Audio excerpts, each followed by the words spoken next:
Juízes 16.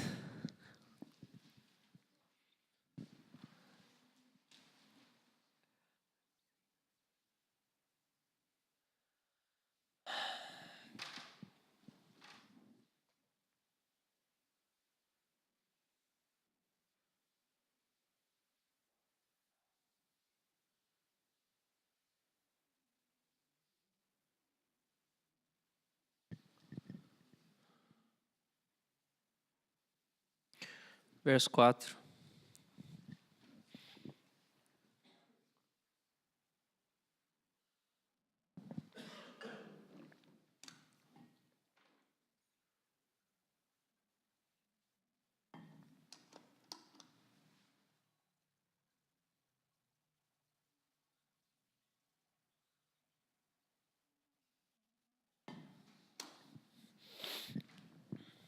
Algum tempo depois, Sansão se apaixonou por uma mulher chamada Dalila, que morava no vale de Soreque.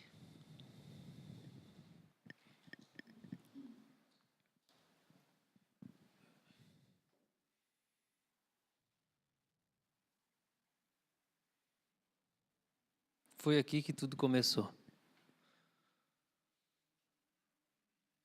Ladeira abaixo.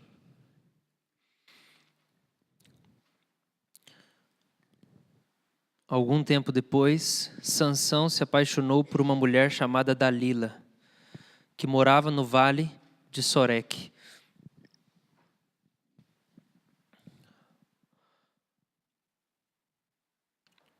Eu penso que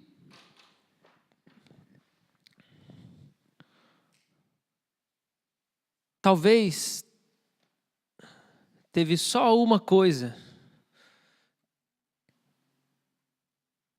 que acabou com a vida de Sansão. Só uma coisa que, se ele tivesse entendido, teria feito toda a diferença para a história dele.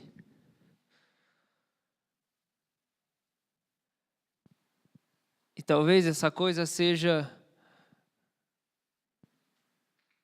a capacidade que temos de educar a nossa vontade. Se Sansão soubesse que ele era capaz de educar a vontade dele, talvez a história dele não seria triste do jeito que é no fim.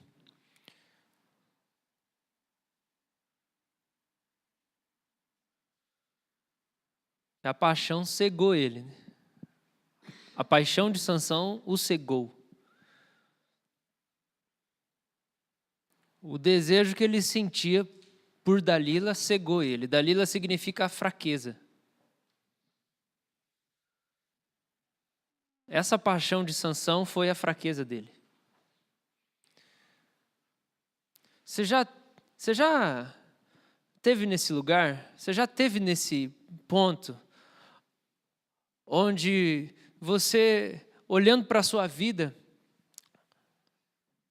pensou: não tem jeito de eu me livrar disso. Não tem jeito, eu sou assim. Eu gosto disso. Isso nunca vai mudar. Esse sou eu.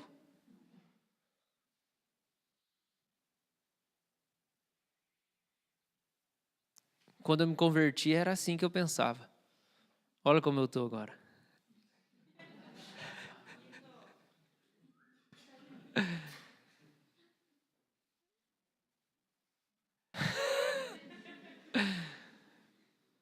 Quando eu comecei a ganhar os presentes de aniversário essa semana, eu falei: Jesus, o que você está fazendo comigo?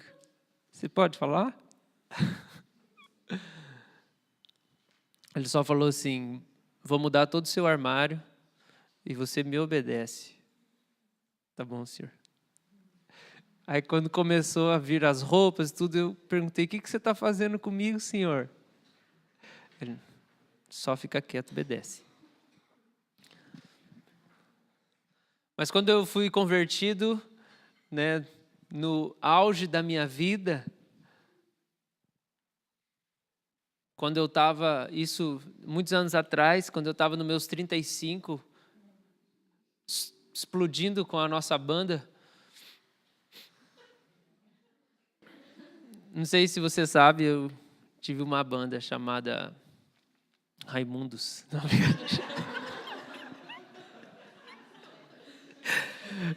mentira, não tive. Não acredite. Mas era o que eu queria. Não Raimundos, mas acho que o Raimundos foi a banda mais parecida com punk rock que a gente teve, assim, uma projeção nacional, né? Eu não sei. O que mais popularizou não era punk rock, mas tinha... Você sentia um cheiro de punk rock, né, quando ouvia. Quem gosta de punk rock sabe. Mas quando eu tinha 14 anos e eu tinha certeza que eu ia ter uma banda e que a gente ia ser famoso e que era isso que eu ia fazer o resto da minha vida, né?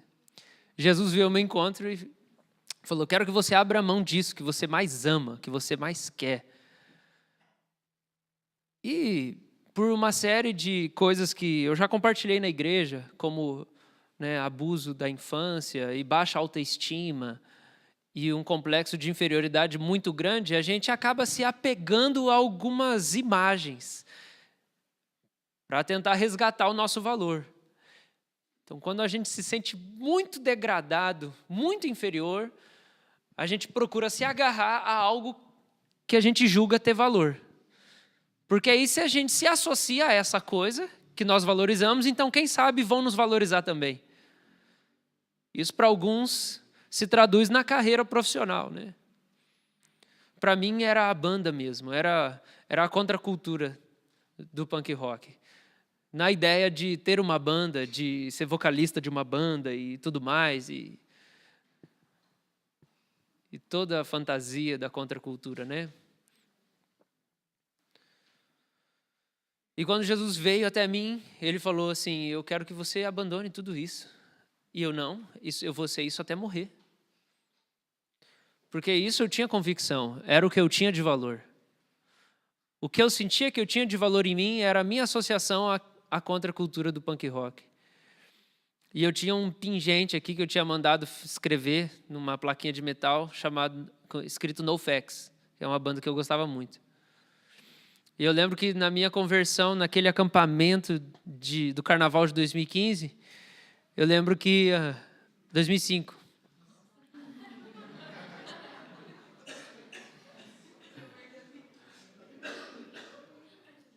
Eu lembro que naquele convite de Jesus para eu ir até ele, o meu ato radical de entrega foi arrancar aquilo do meu pescoço.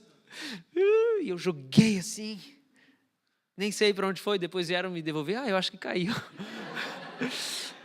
Sai, Satanás!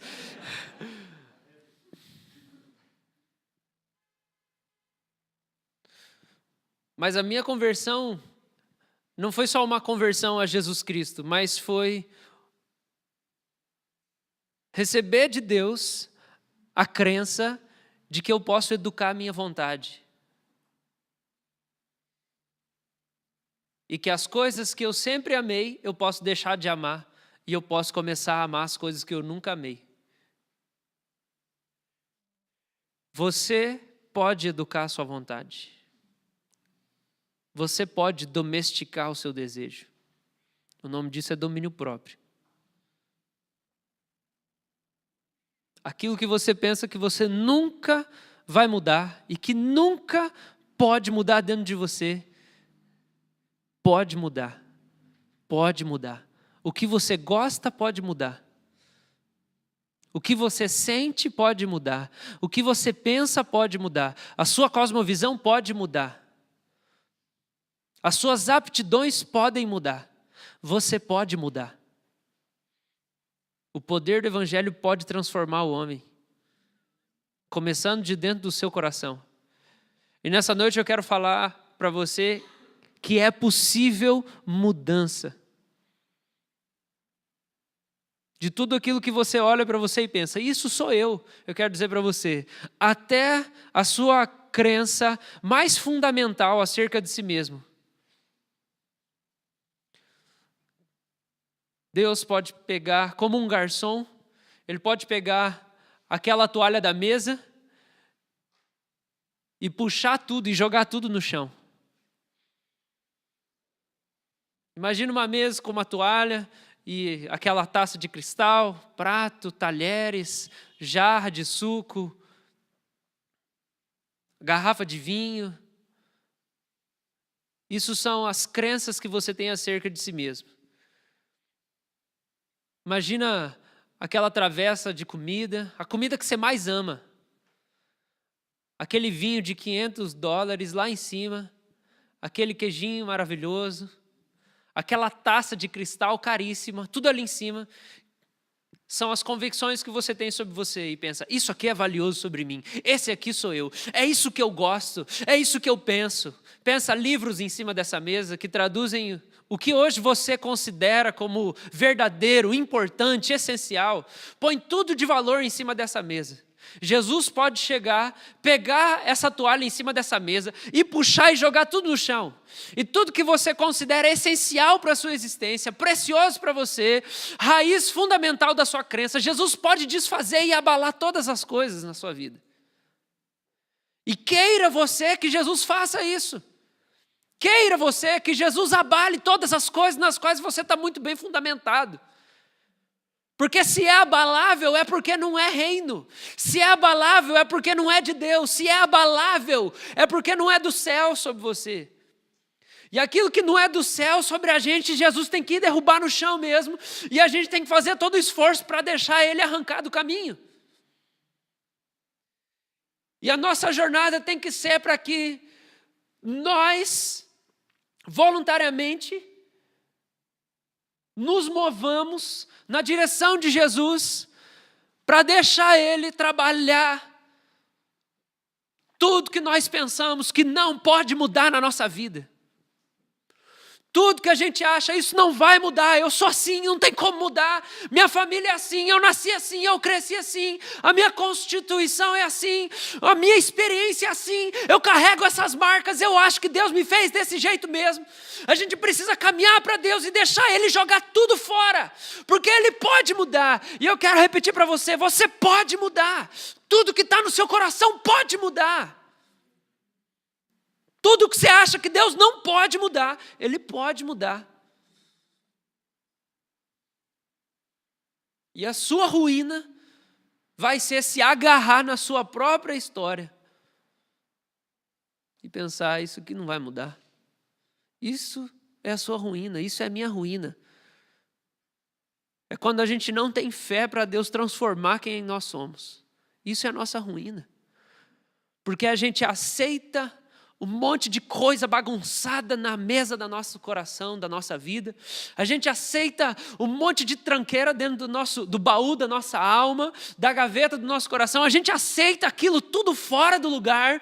E a gente vive a nossa vida para chegar diante do Senhor Jesus, no juízo final, e descobrir que existia graça suficiente para arrancar tudo aquilo que impediu a gente de cumprir o propósito da nossa existência. Então queira você que Jesus mude em você aquilo que é para ser mudado. Queira você isso. Porque Sansão se apaixonou por Dalila. E isso foi a destruição dele. Porque Sansão não teve capacidade de lutar contra os desejos que ele tinha. Ele pensava, eu sou um refém dos meus afetos. Estou apaixonado por ela, não tem jeito, é ela mesma. Isso acabou com a vida dele, com o chamado dele, com a vocação, com a unção de Deus sobre ele. Isso acabou com tudo. Porque Sansão não teve peito para lutar contra os próprios sentimentos. Ele se viu como um refém das emoções. Sansão se viu como um refém do que sentia, como um refém do que ele não conseguia sentir. Consegue entender isso? Como a gente às vezes se sente refém do que nós não conseguimos sentir. Tem uma pessoa que eu conheço, não conheço, mas sei que ela diz isto. Eu não amo ninguém, eu nunca amei ninguém e eu não consigo.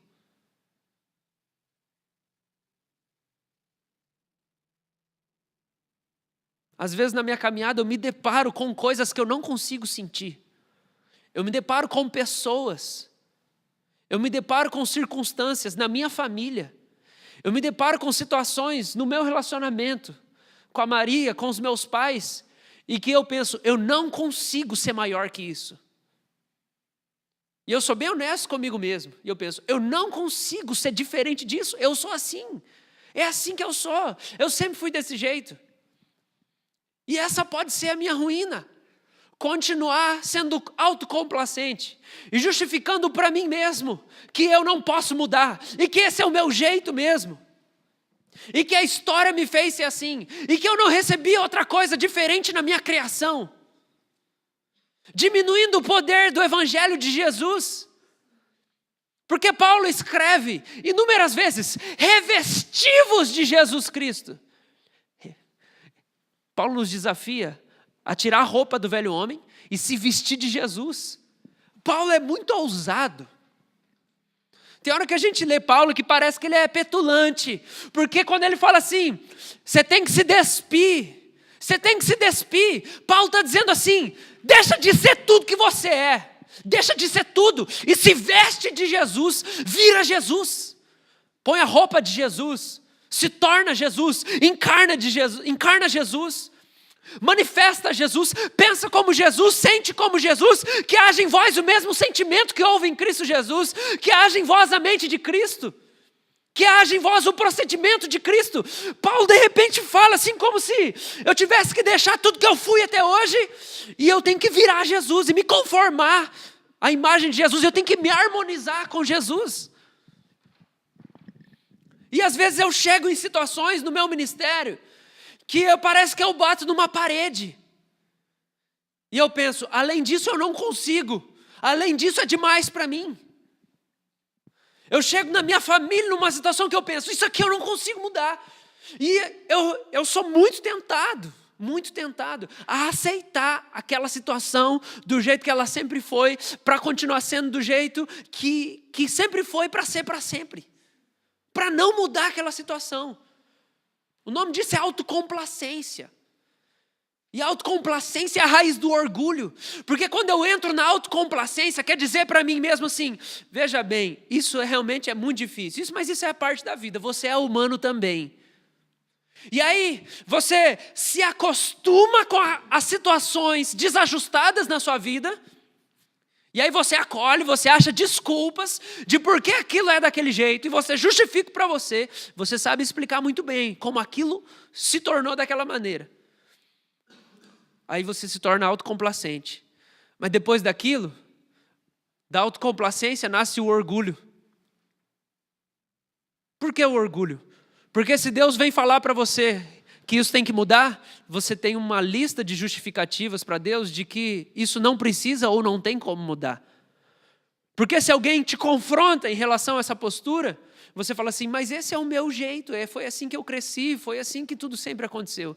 E de repente você tem um escudo gigantesco para justificar o como e por que você não precisa ser mudado. Porque você não sente, porque você não recebeu, porque não fez parte do seu passado. E aí você pode dar uma lista de coisas. Vocês estão me acompanhando?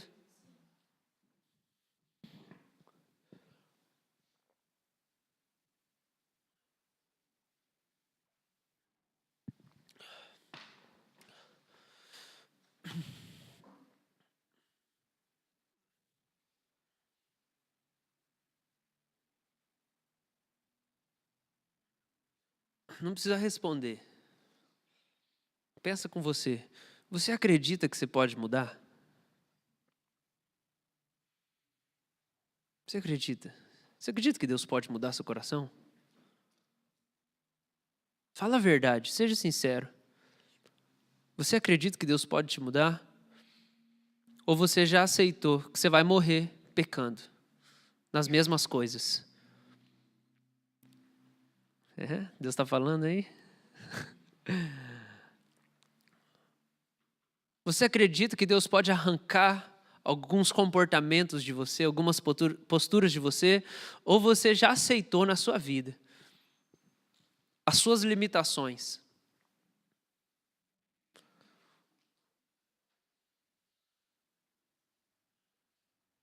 Porque se você aceitou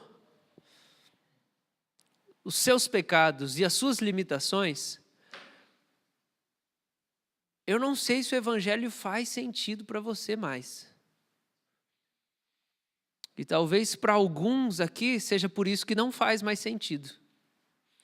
E aí dentro de você, você pensa, puxa vida, mas eu acho que o evangelho não faz mais sentido.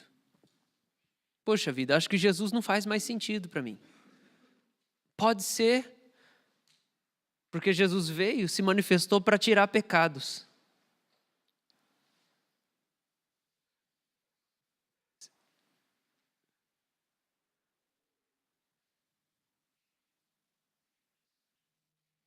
E a nossa caminhada com Deus precisa ser motivada pela expectativa de que de glória em glória nós somos transformados na imagem de Jesus Cristo. E que os 78 primos que o meu pai tem não se converteram ainda, porque eu sou bem pouco parecido com Jesus. Eu sou bem pouco parecido com Jesus. E eu não bati de porta em porta nos últimos 3 anos, em cada casa desses quarteirões aqui ao redor, porque eu sou bem pouco parecido com Jesus.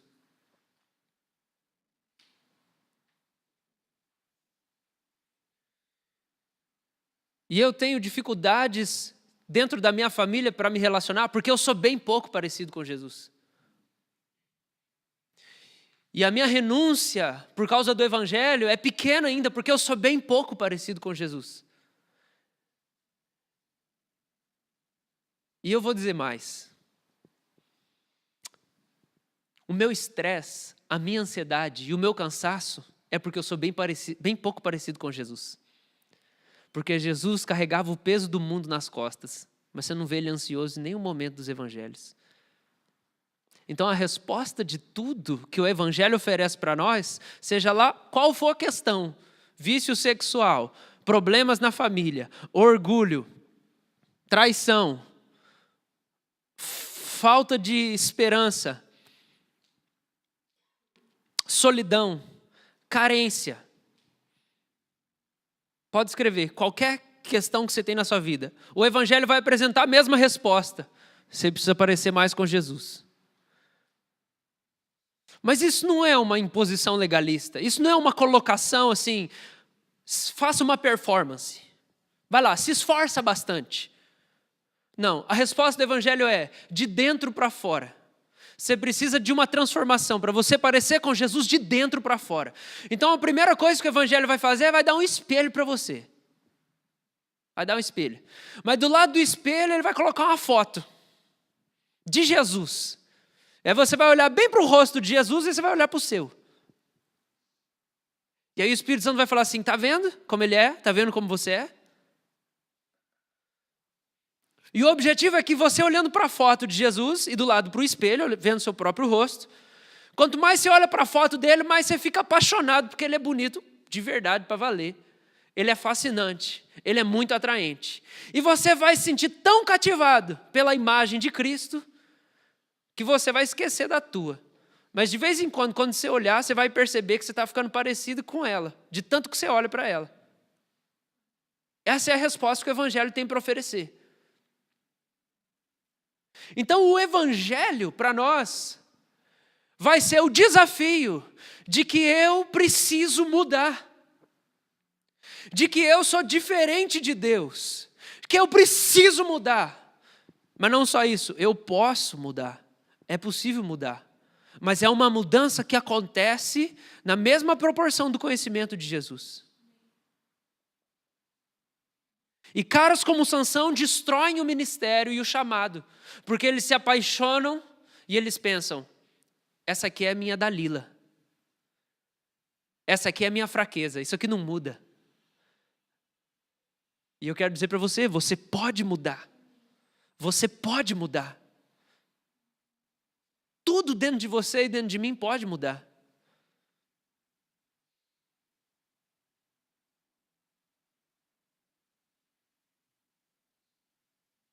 Precisa haver em nós uma disposição de conversão, queridos.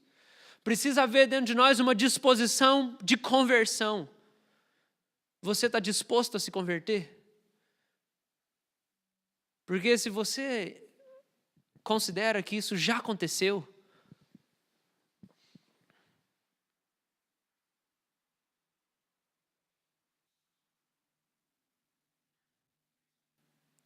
eu vou dizer que você adora o Deus que não é o meu.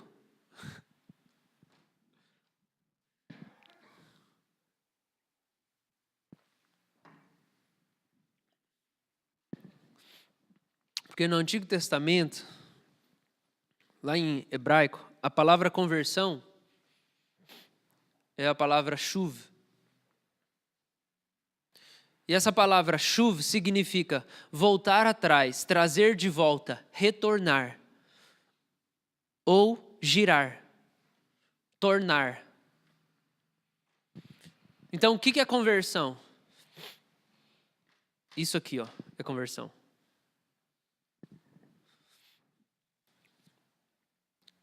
Zacarias 1:3 fala assim: voltem-se para mim e eu me voltarei para vocês.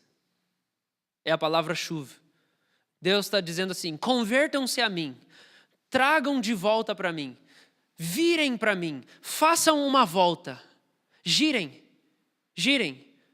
porque à frente de vocês, o objeto da contemplação de vocês não está sendo eu. Então vira para mim e eu vou virar para vocês. Malaquias 7:4. Tem 7 no Malaquias? Tem, é isso.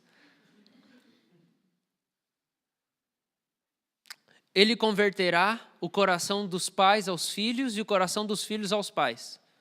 É a palavra shuv. Converter, girar. Dizendo o seguinte, ele está dizendo de João Batista, o Elias. Ele vai fazer o coração dos pais virarem para os filhos. E vai fazer o coração dos filhos, que estão virados para lá, virarem para os pais. Converter o coração, shuv lev, girar o coração, virar o coração. Uma coisa que a gente ora muitas vezes aqui nas nossas reuniões de oração. Apontar o coração. Para onde que está apontado o seu coração? Quando Deus fala para a gente se converter a Ele, quando em Zacarias 1:3 Ele fala assim, voltem-se para mim e eu me voltarei para vocês. O apóstolo Tiago repete isso lá em Tiago, quando ele fala assim, chegai-vos a Deus e Ele se chegará a vós outros. Ele está repetindo Zacarias 1:3. O que ele está dizendo? Ele está dizendo, vira o coração para mim. Converte o seu coração para mim. Quem aqui crê em Jesus, que Jesus é Deus, é o Salvador? Levanta a mão. Ok, pode abaixar a mão. Você, é Malaquias 4:6, não tem Malaquias 7 não, é Malaquias 4:6. Você creu em Jesus, Jesus é teu Senhor. Sabe o que você fez? Ele está aqui atrás, ó. Vamos lá. Jesus está aqui. Quando você creu em Jesus, sabe o que você fez? Você fez isso aqui, ó.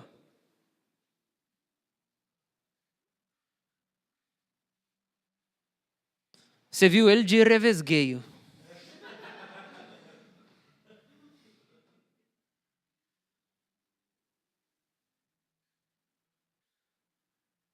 Aí você vê o resto da Bíblia, Deus falando, vira para mim, vira para mim, vira para mim, vira para mim, converte a mim, volta para mim. Chuve, chuve, chuve, chuve, chuve. O que ele está chamando? Vira mais um pouco, você não me viu ainda. Vira mais um pouco, você ainda precisa ver mais. Mas aí o que acontece? Eu posso ver Deus de revesgueio e continuar apontado para outra direção. Mas eu já me converti. Por quê? Porque eu tive um pequeno vislumbre de quem Ele é. Mas se eu não cultivar essa visão dele, se eu não investir na própria conversão do meu coração, se eu não investir no giro do meu coração, o que eu vou fazer? Eu olho para ele, continuo vivendo para mim mesmo. Eu viro a cabeça no culto, continuo vivendo para mim mesmo. Eu viro a cabeça de 2 em 2 anos, eu viro um pouquinho e continuo andando naquela direção. Eu posso olhar para ele sem estar convertido para ele. Convertido de todo o coração. Então, quando ele fica falando, se converta a mim, ele está querendo dizer, vira 100% na minha direção e faz uma coisa da sua vida, vem para mim, anda na minha direção, se converte a mim completamente, corre para mim, aponta o seu coração para mim, converte o seu coração para mim. E quanto mais você olhar para mim, mais você vai querer vir para mim. E você vai querer tocar em mim, e você vai querer olhar para mim, você vai querer me cheirar, você vai querer me sentir, e você vai querer ficar parecido comigo, e você vai me adorar, e tudo que você vai fazer vai ser vindo na minha direção. Você vai trabalhar para vir na minha direção, você vai estudar para vir na minha direção, você vai dormir para vir na minha direção, você vai comer para vir na minha direção. Tudo que você vai fazer, você vai casar para vir na minha direção. Essa conversão de coração é uma conversão dos afetos, é uma conversão dos pensamentos, é uma conversão dos desejos. Quando ele fala, volte-se para mim, ele está falando, vira o teu coração para mim, vira os teus desejos para mim, vira os teus sentimentos para mim, vira as tuas vontades para mim, converte tudo para mim, converge, faz ser para mim, faz a tua alegria ser para mim, faz a tua tristeza ser por causa de mim também, porque você não me tem. Faz a sua dor ser por causa do meu evangelho, faz a tua paixão ser por causa da salvação, faz com que o teu sofrimento seja por causa das coisas que eu sinto dor, converte tudo para mim. Fica parecido comigo, olha tanto para mim que você vai ficar como eu. Não se contente ao fato de que você tem uma fraqueza. E aí você se apaixonou por Dalila. Eu sou assim mesmo, né? Eu me apaixonei por Dalila. Eu amo Jesus, mas isso aqui, eu sou humano também, né? E o convite do Senhor é radical. Não! Converte todos os seus desejos, os seus afetos, os teus sentimentos, as tuas vontades, converte para mim, faz tudo por mim, tudo por causa de mim, acorda por causa de mim, toma café comigo, trabalha por causa de mim, sonha comigo, estuda por causa de mim, vive por causa de mim, respira por causa de mim, acorda e dorme por causa de mim, usa o seu dinheiro por causa de mim. Faz tudo o que você for fazer por causa de mim, converte-me, se converte mais.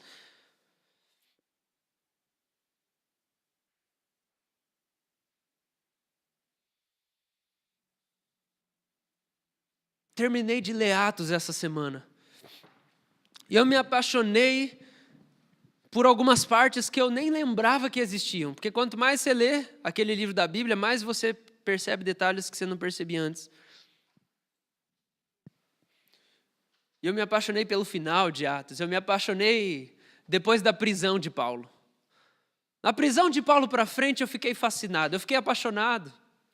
Eu fiquei constrangido. Eu tremi a voz lendo Atos e orando, falando, Senhor, eu quero.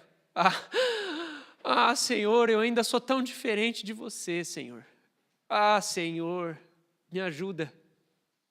Quando Paulo sendo carregado pelos soldados romanos que o entregaram, ele está lá na Cesareia e os judeus querem matar Paulo de tanto espancar ele.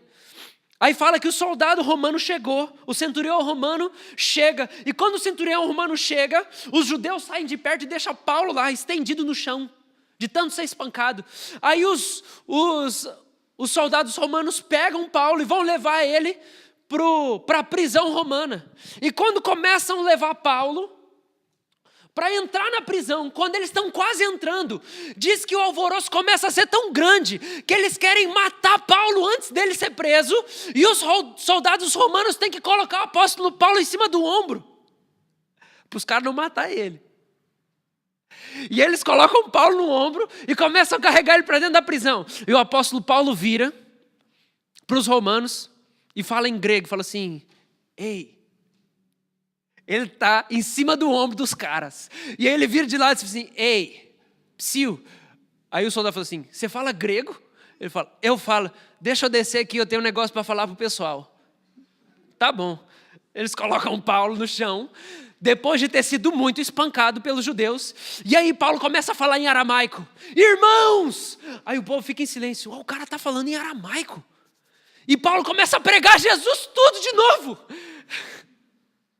E tem uma hora da pregação que de repente quando ele começa a falar mais abertamente do evangelho de Jesus, os caras querem matar ele tudo de novo. E aí os soldados romanos vão e colocam Paulo de novo no ombro e levam eles e prendem ele.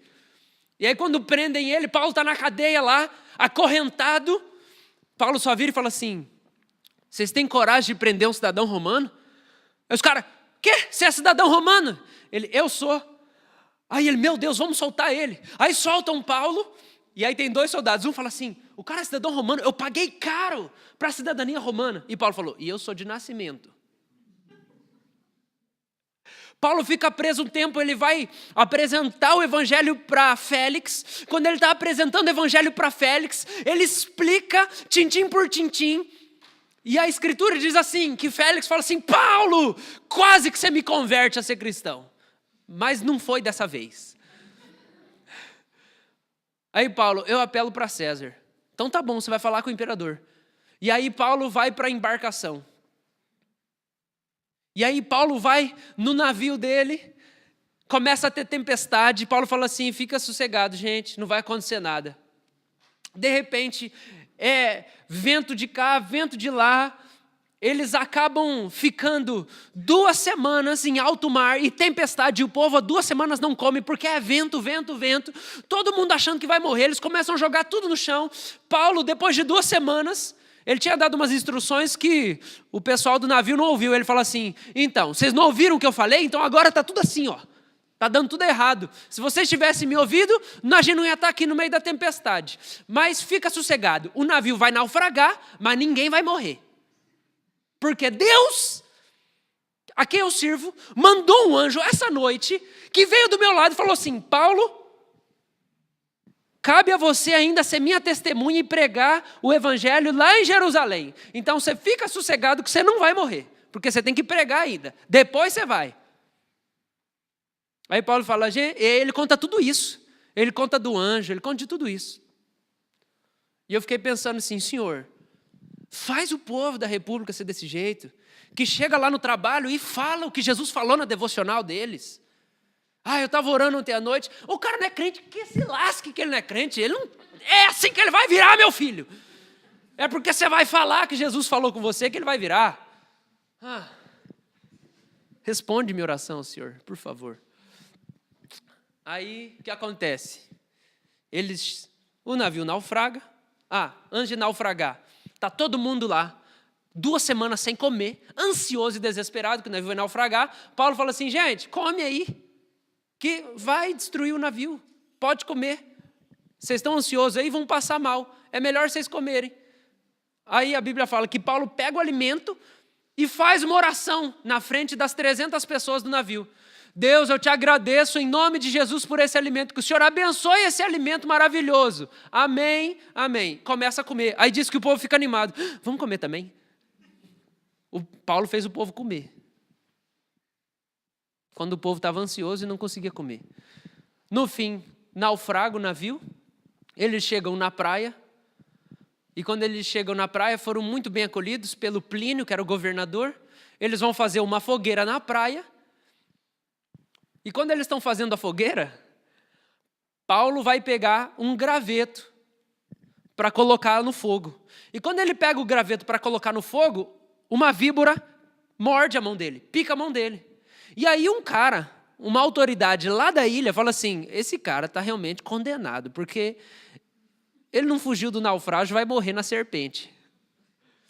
Aí ele só chacoalha a serpente, joga na fogueira e volta lá botar o pinhão dele. E todo mundo fica esperando ele morrer. É a serpente que morre. E o povo fica assim, nossa, ele é um Deus. Enfim, o pai do governador está lá morrendo de diarreia.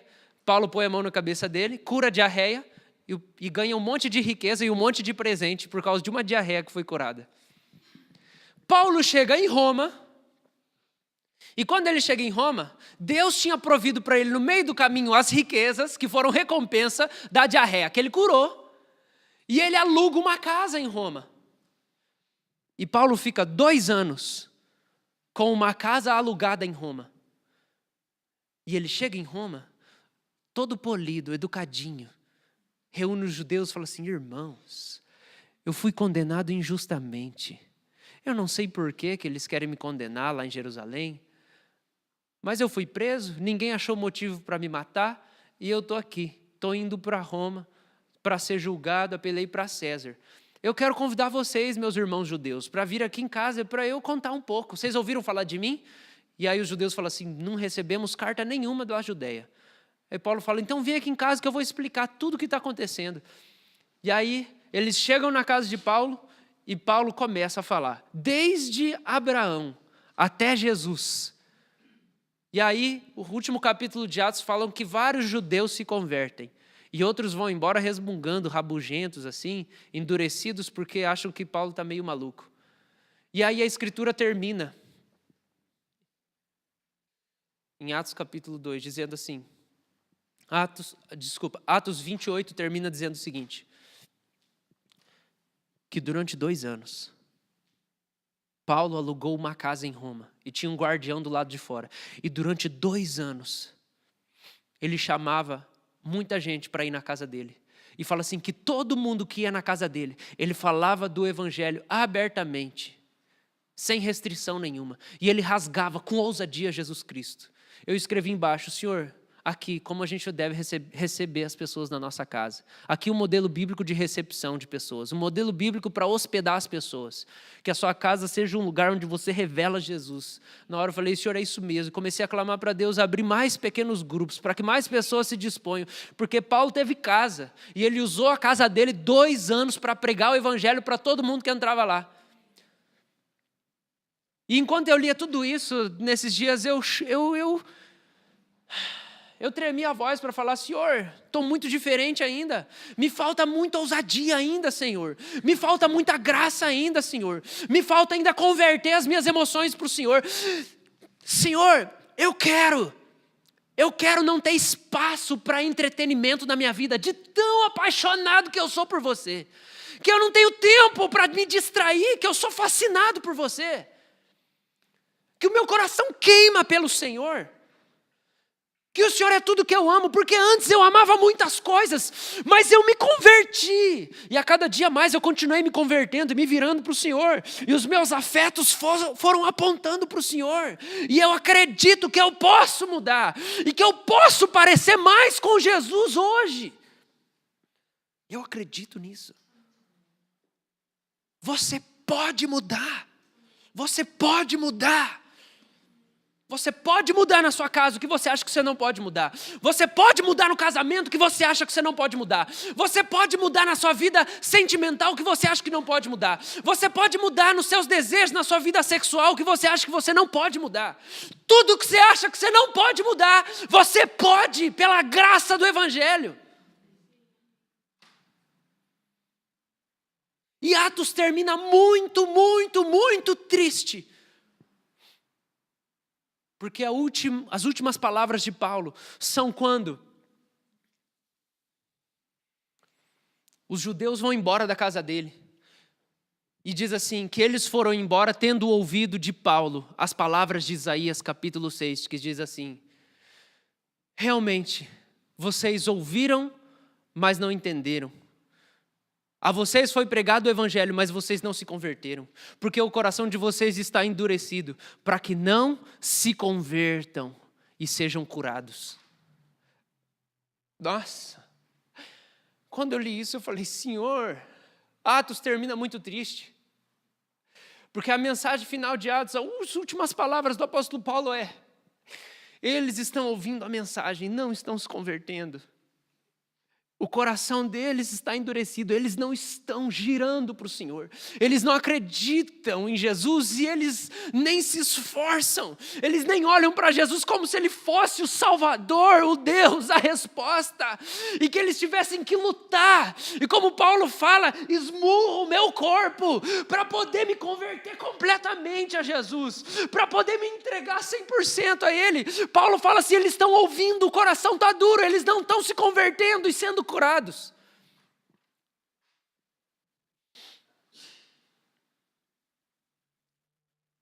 Interessante aqui, quando Deus solta essa palavra lá em Isaías 6, Ele fala assim, eles não se convertem para ser curados.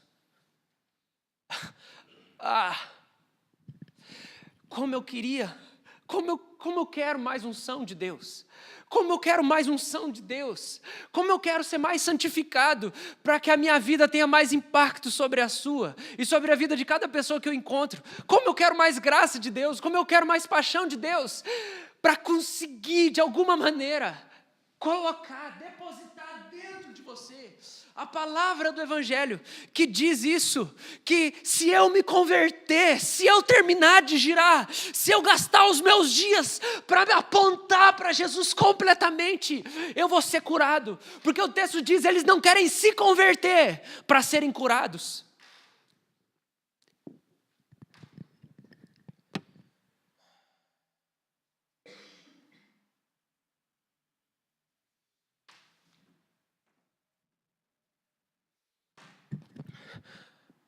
Se a gente se entregar ao Senhor com tudo que a gente tem, gente, a resposta é cura.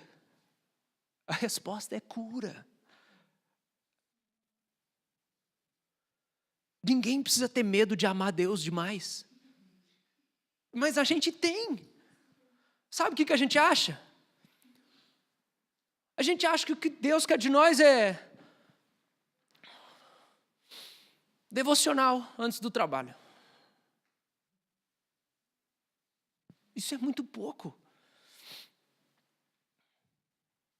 Vou servir no ministério.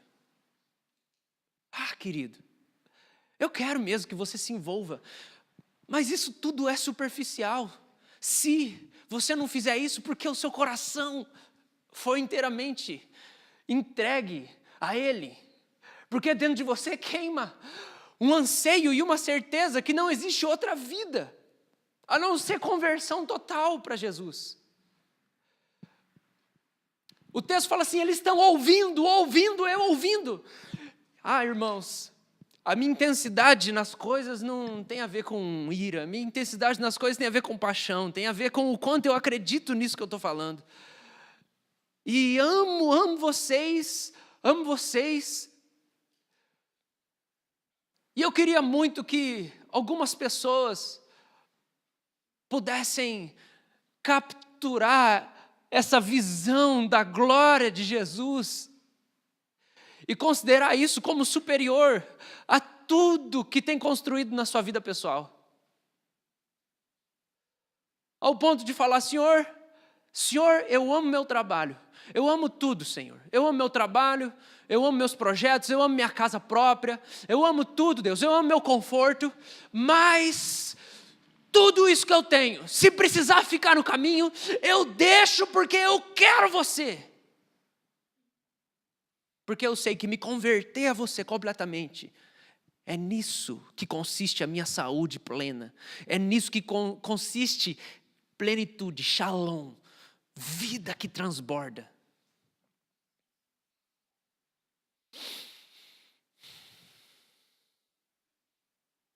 É você lutar para que as suas emoções nasçam em Jesus. Para que as suas emoções nasçam do Evangelho. É você lutar contra o seu coração. É você lutar.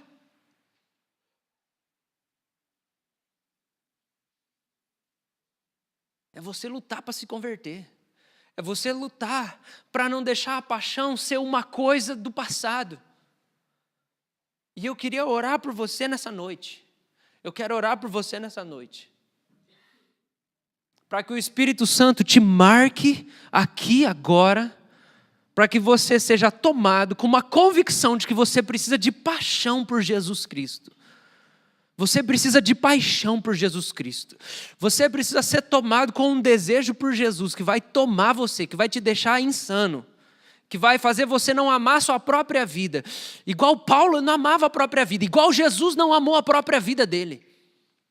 Saber que você vive diante da audiência de um só, que conhece todos os seus desejos, todos os seus desígnios, todas as suas decisões, tudo que você faz, saber Ele assentado no alto sublime trono, diante de todos os cristãos que já morreram, de todos os servos de Deus que já morreram na história. Ele está lá no trono, olhando para você, e Ele é o único que vai poder te recompensar verdadeiramente daqui a algum tempo, quando a sua vida acabar. E você viver todos os seus dias à luz desse encontro, à luz desse dia, quando você vai encontrar Jesus, quando você vai ver Ele com olhos de fogo nos olhos. E tudo que foi medíocre vai ficar para trás. E viver à luz da eternidade. E à luz disso, tomar as decisões hoje na sua vida. Hoje na sua vida. E acreditar, o Evangelho é maior do que a minha vontade. Deus pode converter os meus gostos. E lutar por isso. Porque se tem uma luta que eu tenho tido nesses anos eu preciso mudar as coisas que eu gosto. Eu preciso aprender a gostar de coisas que eu não gosto. E eu preciso parar de gostar de coisas que gosto. E o Senhor pode fazer isso em mim. Eu preciso aprender a gostar de te obedecer, Senhor. Sansão não deixou essa verdade fazer parte da vida dele. Ele se apaixonou por Dalila. Ele conta o segredo dele para Dalila. Dalila entrega ele. Os filisteus cortam o cabelo, raspam a cabeça de Sansão. Enquanto ele dormia, cortam as tranças dele de Nazireu. Sansão se levanta um dia e ele fala assim: eu vou vencer os filisteus. E aí, tristemente, Juízes capítulo 16. Verso 20. Dalila gritou: Sansão, os filisteus vieram atacá-lo. Ao acordar, ele pensou: farei como das outras vezes e me livrarei deles. Não sabia, porém, que o Senhor o havia deixado. Deus não estava mais com o cara. Deus não estava com o cara. Deus abandonou ele. E ele nem percebia que Deus não estava mais na vida dele. Eu oro que se você é uma pessoa assim hoje, que Deus não está mais na sua vida e você nem consegue perceber, eu oro que Deus faça você perceber isso nessa noite. Que se Deus abandonou você na caminhada e você nem lembra mais o que é ter Deus, você só está contando que está tudo garantido. Você está pensando assim, não, é isso aí mesmo, vamos tocando a vida. Deus quer chamar a sua atenção. Deus quer chamar a sua atenção. Deus quer chamar a minha atenção. Deus quer chamar a nossa atenção, queridos. Os olhos de Sansão são furados. Ele fica fraco. E ele vira um bobo da corte. Começam a tirar sarro e se divertir com ele. Por quê? Porque ele não se converteu de coração. Ele tinha a unção de Deus para realizar a missão de Deus. Mas ele não converteu o coração dele. Deus deu capacidade para ele, Deus deu talento para ele, Deus deu poder para ele, Deus deu força para ele. Mas não é a mesma coisa. O João pode pintar um quadro amanhã que vai ficar milionário. Isso não significa que o coração dele está totalmente voltado ao Senhor. A República em um ano pode dar um boom, crescer 500 vezes, ela pode crescer. Daqui a um ano, isso não significa que o meu coração está no lugar. Eu quero dizer que unção nem sempre significa conversão. Unção nem sempre significa conversão. E aí o que acontece com Sansão é que o fim dele é trágico. Porque ele descuidou, ele pensava assim, Deus está comigo mesmo, Deus vai sempre me abençoar. E aí Deus já não estava mais com ele nem percebia. Mas tendo Deus abandonado ele, esse capítulo aqui diz assim que ele estava encostado no pilar. E ele estava cego, porque os olhos dele tinham sido furados. Porque ele brincou com a unção de Deus, ele brincou com a missão. Ele não teve temor de Deus. Ele estava com os olhos furados, ele estava com a mão na pilastra, assim, cheio de corrente. E os filisteus bêbados zoando com a cara dele, ele só ouvia. Ele só ouvia e sentia dando tapa, empurrando ele, cuspindo nele. Ele só ouvia e sentia. Ele estava cego. A Escritura diz que ele põe a mão na pilastra e ele fala assim: Senhor, se o Senhor ainda ouve minha oração, eu quero pedir para o Senhor devolver minha força só mais uma vez. E eu vou destruir esse lugar aqui. E eu vou morrer junto com esses filisteus. E aí Deus devolve a força para Sansão.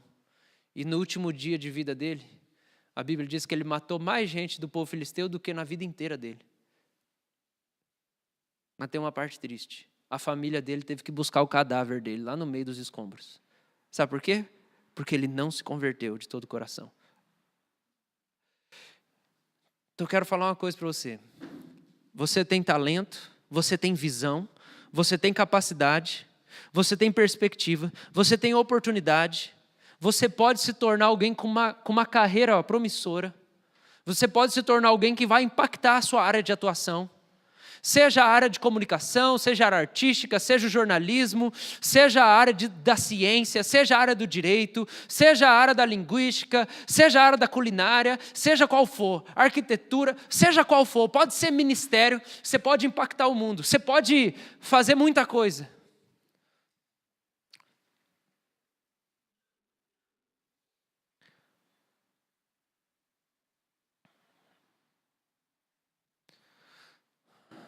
Mas você precisa zelar pelo seu coração, para que no final, depois de ter ganhado o mundo, você não tenha perdido a alma.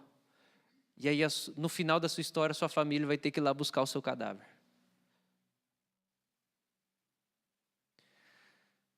Você está me entendendo, querido? Eu quero orar por você. Eu quero orar por você. Eu quero abençoar o seu coração nessa noite. Eu quero ministrar o seu coração nessa noite. Eu quero clamar a Deus para derramar temor santo. Temor, gente, não é medo, não. Não é medo desesperado, sem esperança. Temor é contemplação assombrosa. Temor é um fascínio. É um fascínio que te atrai para Deus. Que você fala assim, Deus, o Senhor Deus é tão glorioso, tão incrível, Senhor, que precisa mudar tudo em mim. Temor de Deus é isso. Deus, eu não quero ter nada mais fora do lugar. Temor de Deus é isso. Senhor, eu preciso sujeitar tudo a você, porque aí eu vou ser curado e o Senhor vai ser glorificado. Temor de Deus é seriedade com a vida. Quero orar com você. Se você quer, se coloca de joelho. Se você quer, se coloca de pé. Eu quero orar com você. Quero que você ore. E eu não tenho o que eu vou pedir para você. O que eu vou pedir para Deus fazer em você, eu não tenho para te dar, porque é do céu. E eu não quero que seja mais um culto com mais uma oração, que é tudo igual.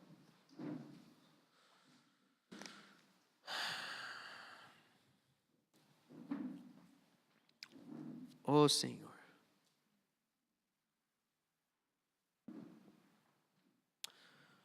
Meu Senhor, Pai amado, eu quero te pedir nessa noite, pelas suas misericórdias, pelo seu amor que o Senhor tem por nós, eu posso declarar certamente que nós somos sem noção, porque o Senhor já demonstrou tanto amor, tanto amor, tanto amor. Ah, Deus, o Senhor já derramou tanto amor.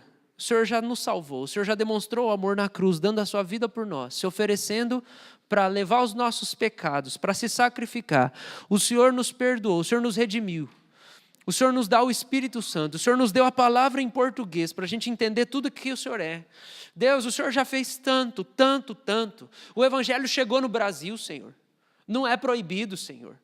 O Evangelho chegou até nós. Todo mundo aqui é muito abençoado, Senhor. Pai, a gente não tinha que pedir mais nada para você. Mas eu peço uma coisa, Senhor. Converta o nosso coração a Ti, Senhor. Vira o nosso coração para você, Senhor. Traz o nosso coração para o Senhor. Faz ele voltar para o Senhor. Faz ele apontar para o Senhor, Jesus.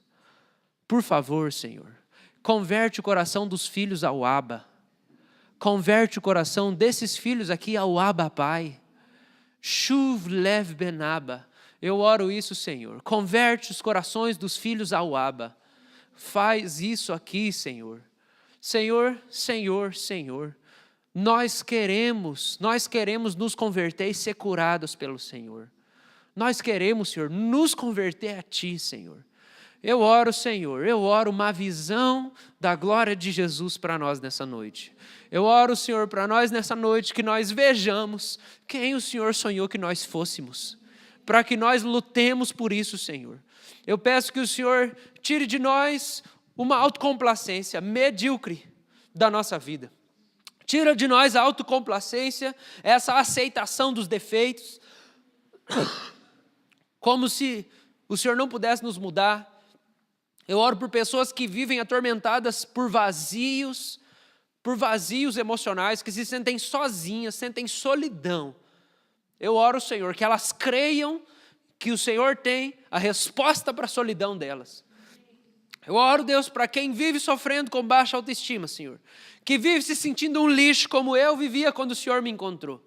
Que vive pensando que não vale, Deus, que vale pouco, Deus. Que acha que não presta nada, Senhor. Que odeia a si mesmo, que odeia a própria vida, Senhor. Eu lembro, Senhor, de eu voltando da minha escola, lá em Mandaguarei, na rua, pensando, Senhor, será que eu posso ser o meu amigo Álvaro?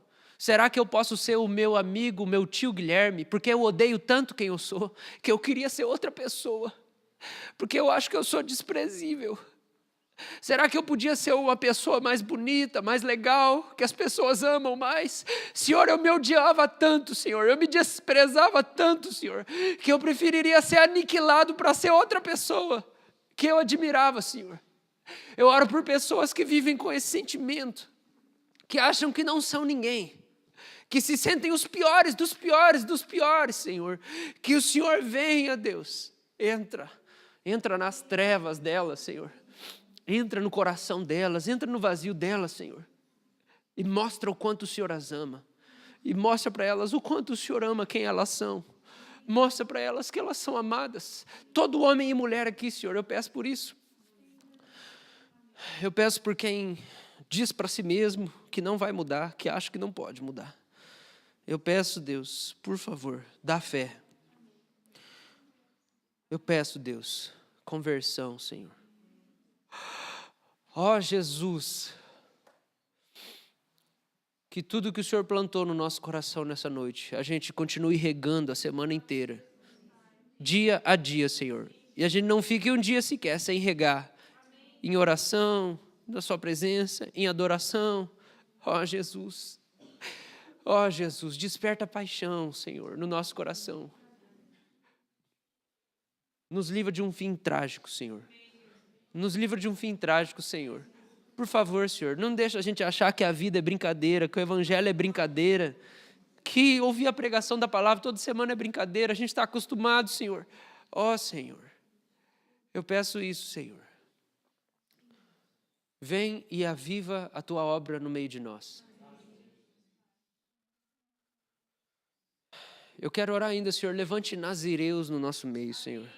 Nazireus são aqueles homens e mulheres de Israel que o Senhor separava para se consagrar. E eles se abstinham de doces, de álcool, de prazeres lícitos. Eles faziam renúncias por boa parte da vida para poder desfrutar mais do Senhor, para poder ter o coração deles mais cheio de prazer celestial do que os prazeres da terra. Eu oro, levante nazireus, pessoas que tenham a disposição de renúncia, de consagração, porque nós precisamos abrir espaço no nosso coração para amar você. Então a gente precisa deixar de lado coisas que a gente ama. Coisas até que não são pecados, Senhor. Levante nazireus, Senhor. Levante homens e mulheres consagrados. Levante intercessores na República, Senhor. Eu oro, levante intercessores. Todos aqui são sacerdotes. Levante intercessores, aviva o chamado de cada um, Senhor. Levante pastores, levante evangelistas, Senhor. Levante profetas, Senhor. Levante mestres, Senhor. Levante, Deus, evangelistas no ambiente de trabalho, na faculdade, na casa, Senhor. Eu oro, aviva a tua obra no nosso meio. Tudo isso eu te peço, Senhor. Eu peço, Senhor. Eu peço, Senhor, eu quero sonhar de novo com avivamento, Senhor. E me dá parceiros, Deus. Me dá parceiros que sonhem com avivamento também, Senhor. Diferente das outras vezes, Senhor, eu não quero carregar ninguém nas costas. Eu peço que o Senhor sustente, levante pessoas que sonhem de verdade com avivamento. Não porque eu sonho, mas porque eles foram visitados por uma visão do avivamento do Senhor.